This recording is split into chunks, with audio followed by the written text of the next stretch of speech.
Hello, and thank you for tuning in. I am back with another interview with someone I am not only friends with, but find fascinating. Someone that I will really put my own sort of stamp of approval on for what that's worth. Dino Tartaglia is with us. He is the co-founder of Success Engineers. Is that the right way to put it? Yeah, that's exactly the right way to put it. Okay. Yeah. Nailed it. Dino, you bring with you quite a lot of what I would call real world experience. Having four sort of businesses in the brick and mortar type space, businesses that are not digital. Yeah. And you partnered with whom? I partnered with a dear friend called Simon Hartley, who, when I met him 20 years ago, when I was sponsoring a rugby player at Newcastle Falcons Rugby Club in the north of England, was a fairly fresh-faced sports psych. And we just became good friends. Then I kind of bumped into him, if you will. He went off and did various things, and I traveled the world and did the things that I did. And we found each other again about 4 years ago, maybe. And by that time, he'd published 6 books. He was an in-demand keynote speaker and a world-class sports psychology consultant. And I just said to the boy at the time, when he explained to me what he'd been doing, and I read a couple of his books, man, we got to get this out into the world. I think I could pepper this with a few of the things that I know and get this into the online space because it is desperate for this. So that was the genesis of Success Engineers about 4 years ago. And then what's the one big goal that was enough to keep you guys working sort of pre-emerging? You know what I mean? What's the one big goal of Success Engineers? If it had to be nothing. You mean the kind of the real purpose of the business, what our focus is on? Yeah. So like any coach or mentor, impact and transformative impact is kind of what we're about. But that's a bit woolly and a bit generic. Yeah. So for us, it's about helping what we call practitioner businesses, or more commonly expert businesses, expert business owners, more correctly, coaches, consultants, therapists, trainers, marketers, to effectively scale beyond themselves, to access a life of freedom and choice and control and real profit, not sales numbers, not turnover. Yeah. So they can do what they want. Provide the impact that they want so they can reach more people. That's a big thing for us. Sure. And the way that we do it, or the way we always sort of envisioned doing it, was and I don't know if you've seen this model from me, Manny, but if we take 2 circles, one is the circle of the expertise of the practitioner, and the other is the business of the expertise. Yeah. And we fuse those together. The sweet spot is in the middle, where they become as masterful at running their business as they do at their expertise. Right. That's really what we help them with. You see it all the time, don't you? Someone who really excels at one or the other. Yeah. And there's almost to me, a feeling of injustice there when the people who really excel at the coaching, the teaching, the training, the helping, the serving, don't have this other. I liken being savvy at the business side of it to having good tires on your vehicle. Right? Without good tires on your vehicle, it doesn't matter what you have under the hood. It doesn't matter what the interior is like. The paint job doesn't matter. You're not going anywhere. No. Yeah. Very, very, very true. But you also need an engine that operates, and you do need an engine that operates. Now, so you could liken it to the engine and the tires, I suppose. The drivetrain. Yeah, you could go with that, couldn't you? And is it a car, or is it a Formula One? Is it a Formula One vehicle, or is it a dragster? Or you could have lots of fun with that. You really could. Yeah. We could take that analogy out behind the barn. But so from your perspective and the Success Engineers' perspective, what's the big thing missing in the space that you want to provide to people? Oh, that's a great question. So I'm going to answer that initially conceptually, and I'm going to say that we provide, or we help people provide their own clarity and simplicity. Okay. The space and human beings generally gravitate towards complexity, which is easy and which we love. Simplicity is bloody hard. So it's clarifying, first of all, what am I here to do? What is the objective? What is the strategy? What is the plan? How am I going to get from point A where I am to point X, which is the place in the distance I want to get to? Laying that out so that it is clear is the first thing. Baselining, if you will. Yeah. And then simplifying the process so that we understand what it is that we have to do in the simplest possible terms. Yeah. And we don't complicate it. And unfortunately, we fail as business owners miserably at that. And yeah. In abundance.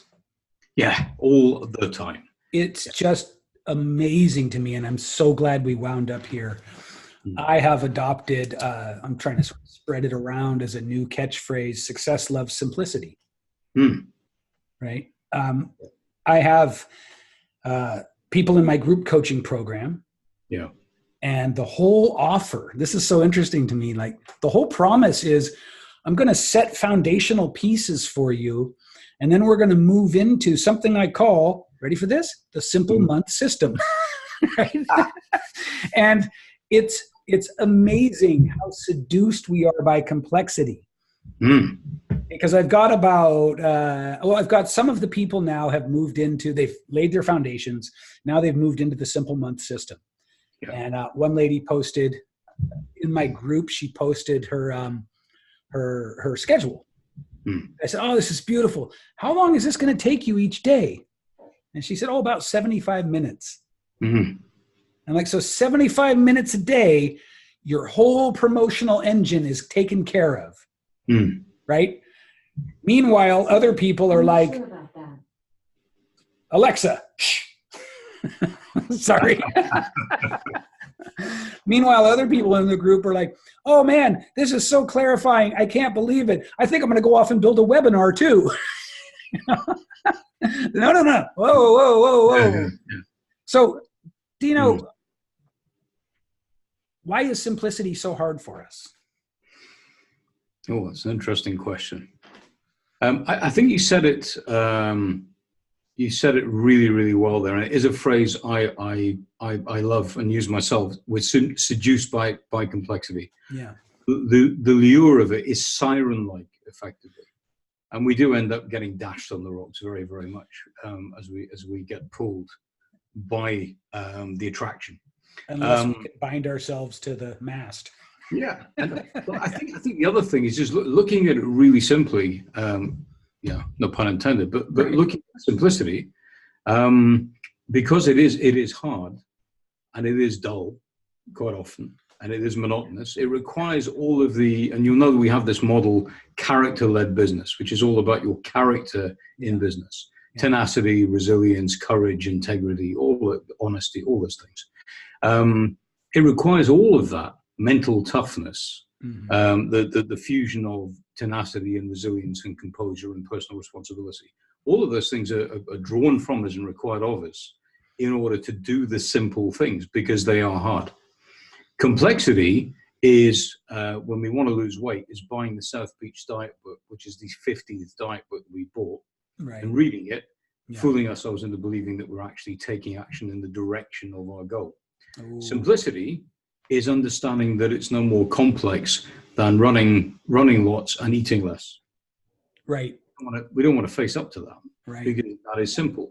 And by defining it that way, we also define failure. And nobody wants to come face to face with that. Well said. You touched on a couple of things there. The way that, as an old Star Trek fan, and I know that with your pop culture lexicon, you're going to get this. Right. Although many people don't, sadly. Here's my take on simplicity versus complexity. Simplicity requires maturity It requires not discipline in the present moment as much as having exercised discipline in the past. Yeah. To already be at the level where you can apply the simplicity. Complexity can be restated as shiny object syndrome, right? I mean, that's when we rush towards complexity without solid reasoning behind it, which there's really pretty much never a good reason to just move toward complexity. Yeah. It's chasing the next thing, and we chase the next thing because we don't have the training, the inner training to stay on the thing that some part of us probably knows will work if we just stick with it. Yeah, it's an interesting point. Simon and I talk an awful lot about green shoots, which is something I think that most people miss, is the truth, sadly. And we begin, and this is common for all of us, I guess. We begin a process, and there's latency. There's a lag between starting the process and seeing an output. I mean, we see this in all manner of things. Simon in particular would pick this up in sports science, because you see this in sports science and on the field, literally. So the benefit, the output, if you like, the beginnings of the improvement that you're looking for, whether it's in business, as an athlete, whatever, there's a lag. If we don't understand the process and we don't understand the kind of causal relationship between the effort that we put in, output we're likely to see, and we don't understand where in the process we can see the early signs or green shoots. Green shoots, right. And when we miss that, because we're focused on the outcome, and the outcome takes a long time to come through, so we assume or presume that it's not working. So we climb and climb and climb in terms of effort, and then we drop. And then we sawtooth pattern that starts where we start, we put effort in, we peak, we drop, and then we do the whole thing, and we repeat and repeat.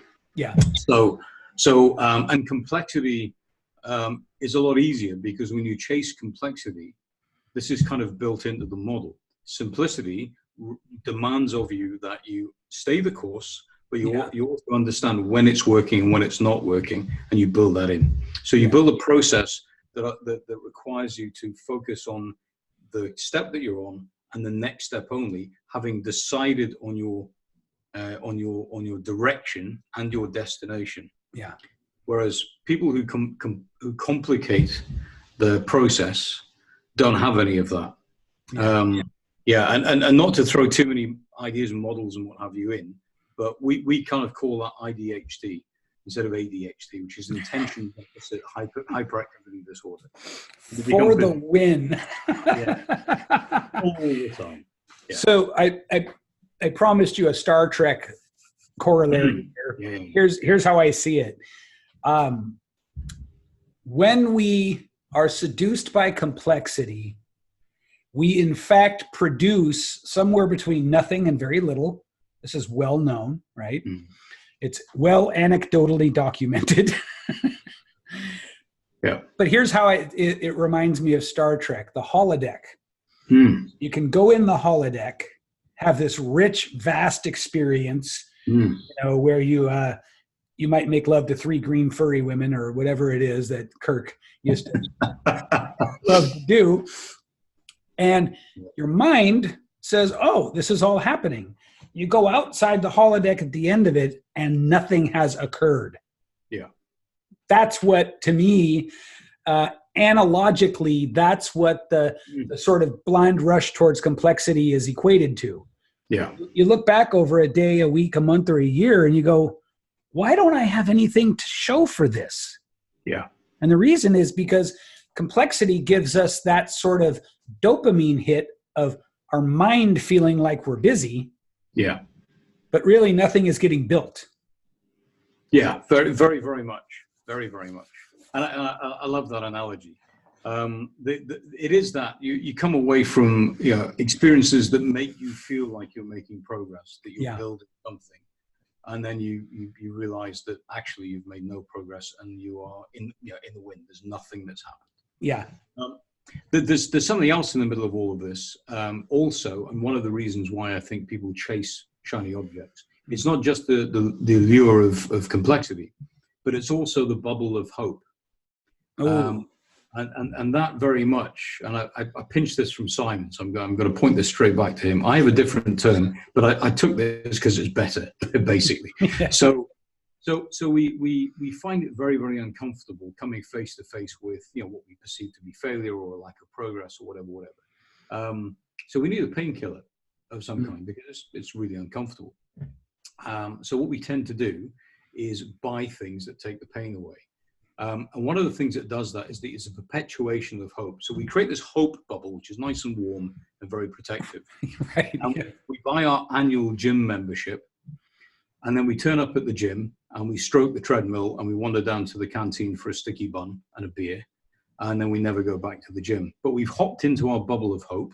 Yeah. We keep the hope alive that by not coming face to face with the reality of the fact that we're not ready to lose weight, get fit, whatever, we can just keep that alive. But eventually, of course, reality catches up with us and the bubble bursts, and then we're back out in the cold again. Very much like being on the outside of the holodeck. Yeah? Right, yeah. And the stark reality of that barren place hits us squarely. So what do? We go off and find another bubble of hope. We pay for something, shiny object. Right. We hop in the bubble, and we're nice and warm again. We're back in that holodeck experience, as you put it. Because it's on some level, our physiology knows that we'll get the dopamine hit. Yeah. That we can confuse with the actual outcome we're after. Yeah, very, very much. So we keeping the hope alive tells us, and this is the illusion of hope, it tells us that it's possible, but and that it's okay to believe that it might happen, but not to do anything about it. Yeah. So, but that dissonance is pain. Yeah. So we need something to numb the pain. So now, here's what I find interesting, and I'd love to get your take on this. Yeah. There is a small segment of people who have shot over to the extreme. I don't know how small that segment actually is, but they've gone to the other extreme where it's like it's what you call hustle porn culture. Yeah. Right? These people are never ever going to let, any of this, like, be the victim of any of these like mind traps. And so they're 4:30 in the morning taking ice cold baths and running 5. You know what I'm talking about.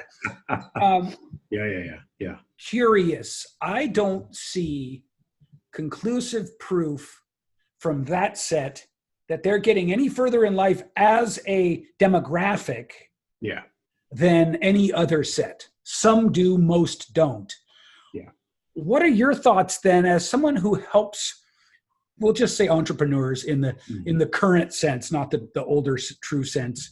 Yeah. But as someone who helps entrepreneurs, what is your take on the hustle porn culture as it relates to true productivity and for lack of a better way to put it, success strategies?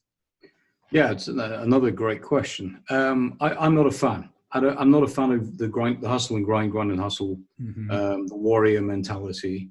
It's right for some people, but if we go back to basic Jungian personality types and just take the 4 basic types, not the full spread of archetypes.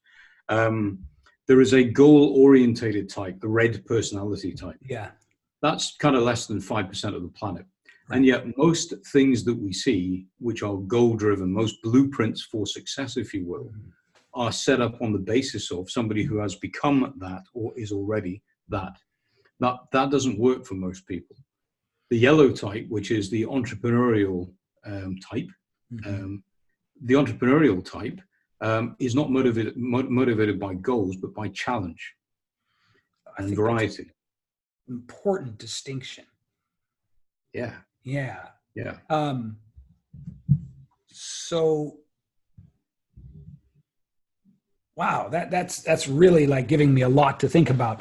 Tell me about the other 2 types before I get too off track. Okay, no worries. So diametrically opposite to the red type, you have the socially inclusive decision maker. So they will not move unless everybody's happy, pretty much. Okay. And then diametrically opposite the entrepreneurial yellow type, you have the blue thinker type. We call the accountant or the professor. And they, the entrepreneurial type will classically jump out of the plane and build a parachute on the way down. They will jump in the water and figure out how to swim. Challenge is what they're about. Right. The blue type wants the 256 steps and all the components to build the parachute before they'll get in the plane. Right. Yeah, they need all of that. The beauty of this is, of course, that in any team and any situation, you need all these types or people in that mode to balance. Because otherwise, you get the red type and the yellow type are natural risk takers, risk friendly, and they're quick to make decisions, sometimes hastily so. The guys on the other side, the other hemisphere, if you will, of this, are risk averse and are slow to make decisions. And sometimes you need that just to rein you back. Just to sort of tether. And of course, we all have a primary and a secondary and a tertiary. Sure. The place that I'm finding this to be so juicy and compelling at the moment is how we could superimpose this over what I might generally call the entrepreneurial marketplace. So coaches out there trying to help, and then coaches like you and I helping those coaches. Yeah. Right. When you said that less than 5% were actually the red type, and yet so much of the messaging, the vast majority of the messaging is really trying to, it's from that type speaking to that type. Yeah. The success blueprint type, right? I think it's really worth landing on and opening up that the entrepreneurial type, which is the vast majority of that marketplace, is more attracted to challenges than goals. Very much. So the problem is, again, the lure of complexity, of the blueprint, if you will, because we have this strange thing that goes on with most of us, in that we're drawn to challenge, but it's a particular type of challenge, the sort of challenge of having to learn the hard way.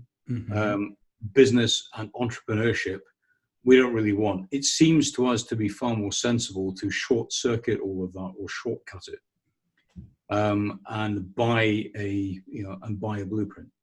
The problem, of course, is that the blueprint is generally made by somebody who's of a different personality type to us, and is driven by goals, and we aren't. So unless we are engaged in the process, which is something we have to develop and build for ourselves, to get engaged, because that is powered largely by our own objectives, our own plans, our own dreams, then we don't build our own blueprint. We import the solution from somebody else, and that never works.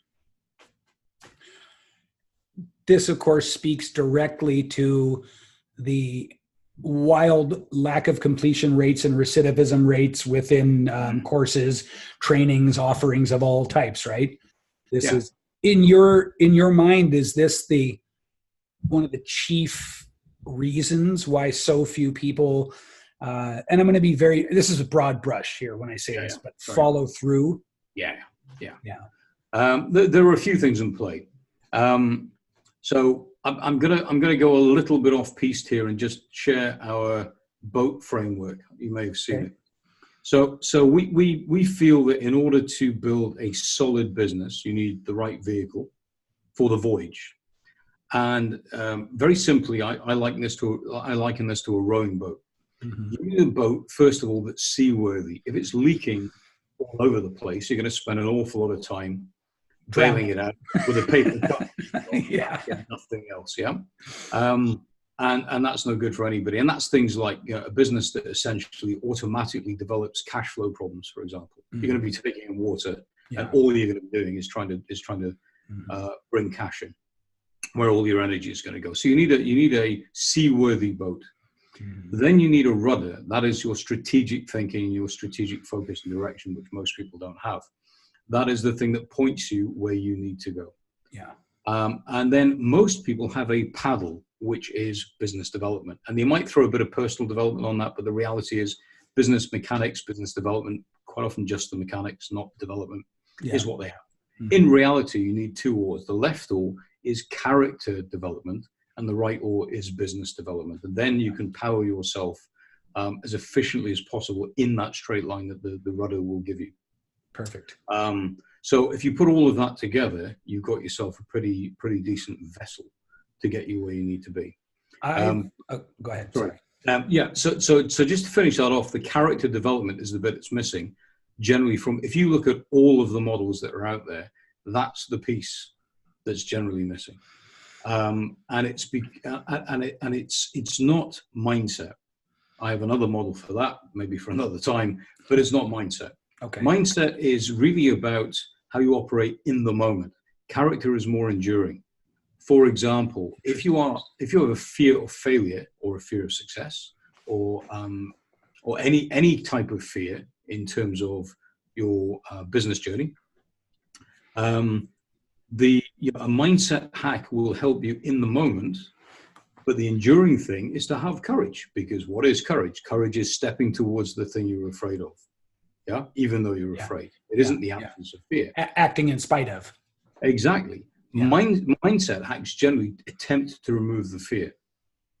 And in the moment that can happen. Sometimes if it's a phobia, that can happen. Although I'm very wary about anybody that claims that they can lift and remove something permanently really, really quickly.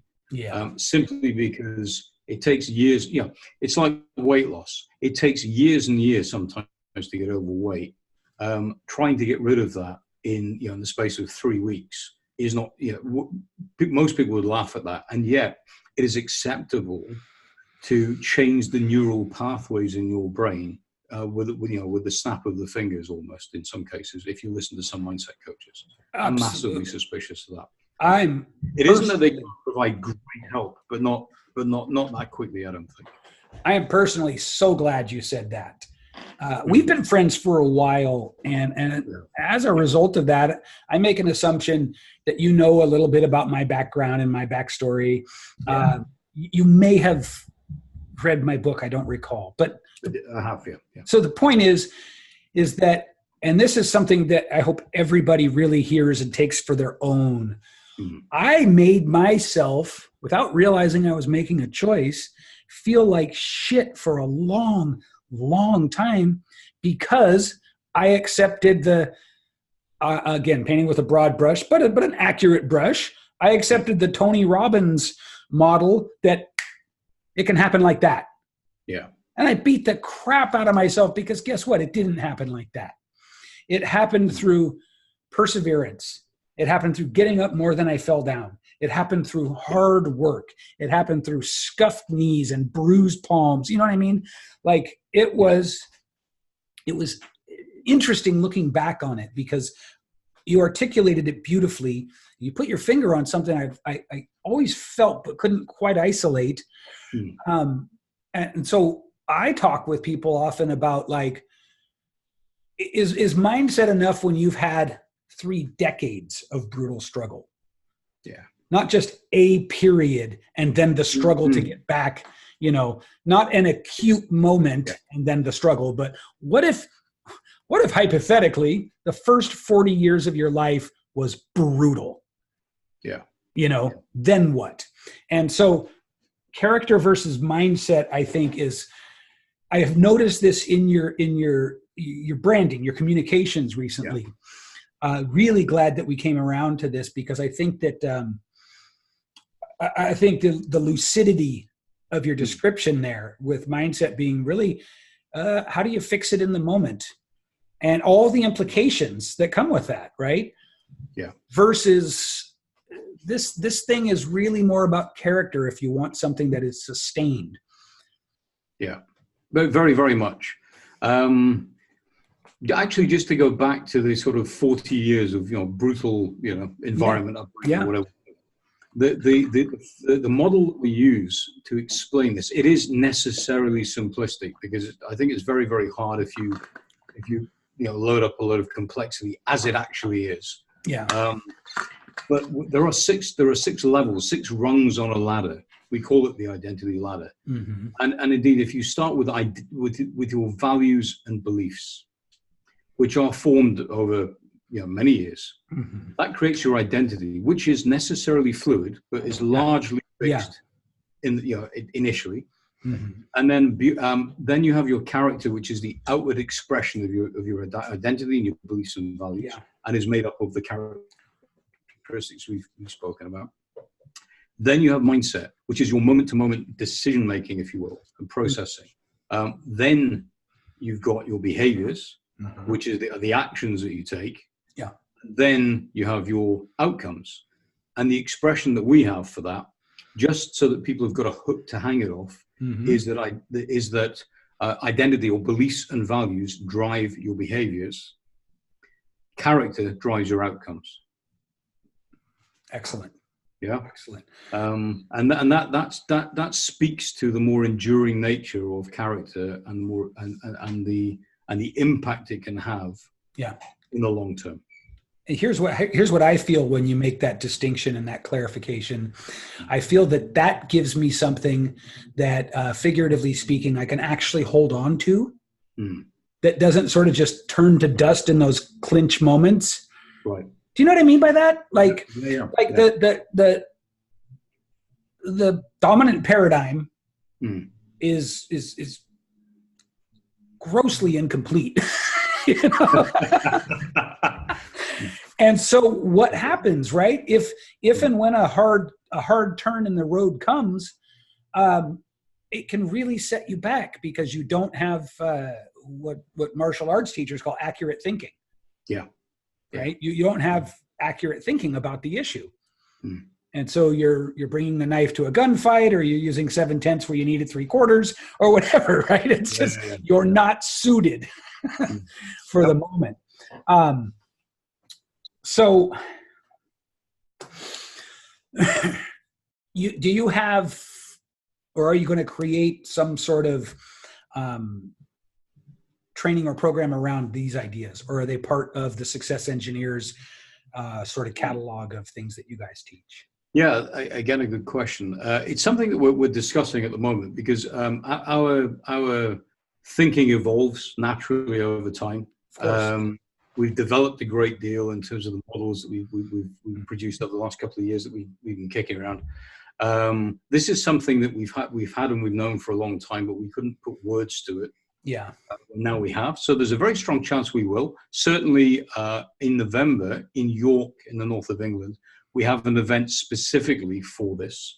But whether we do, we will film it. We film all our events. Whether we make that into something that is digitally available, or we have to wrap some more stuff around it. Yeah. Because our workshops are intensely personal.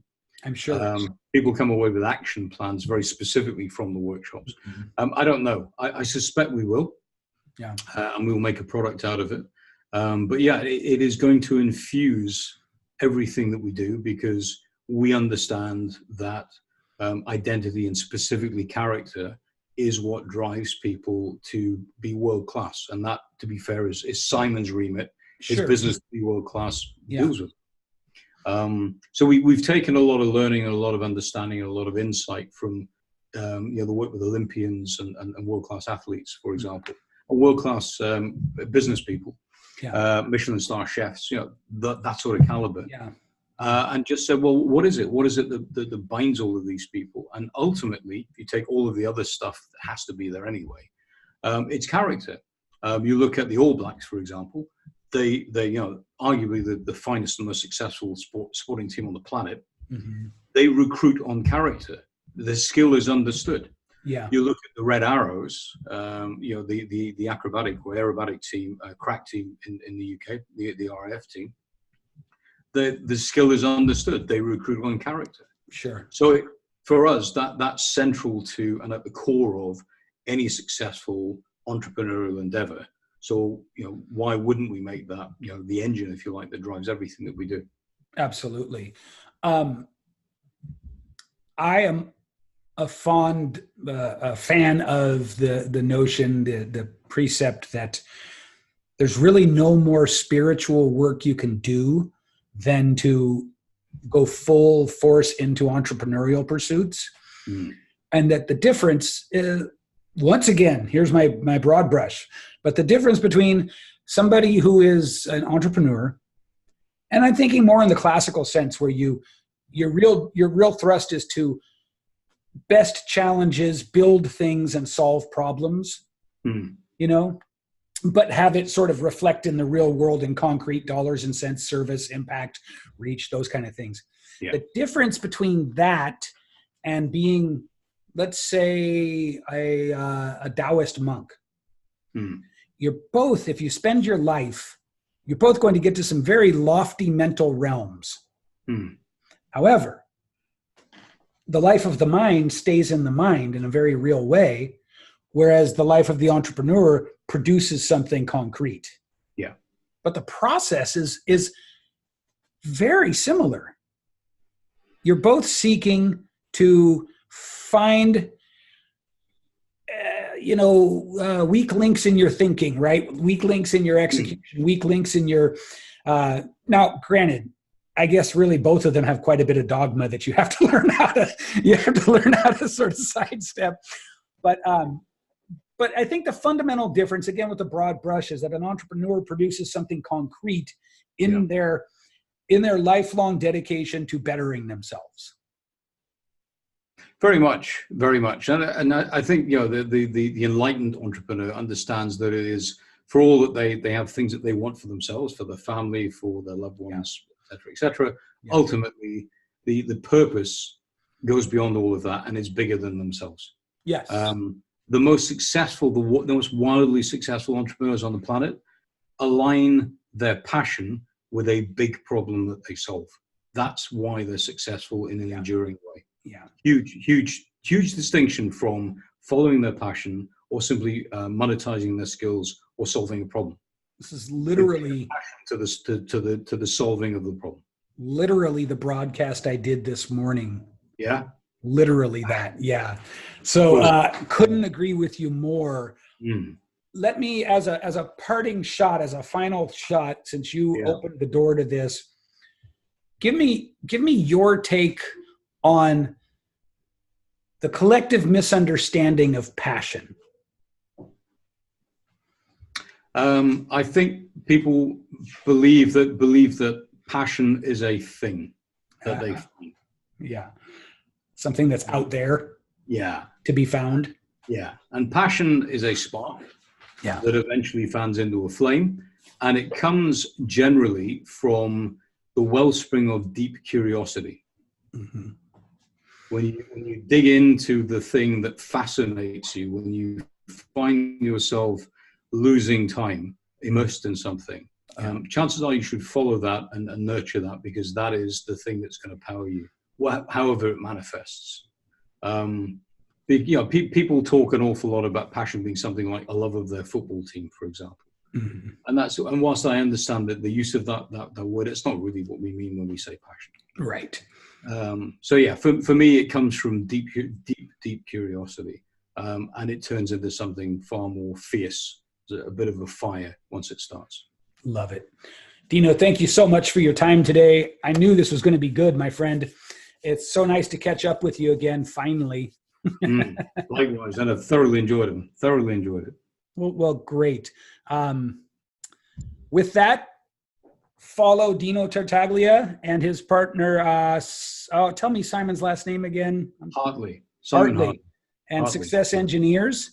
Yeah. You will not be disappointed. And with that, I sign off.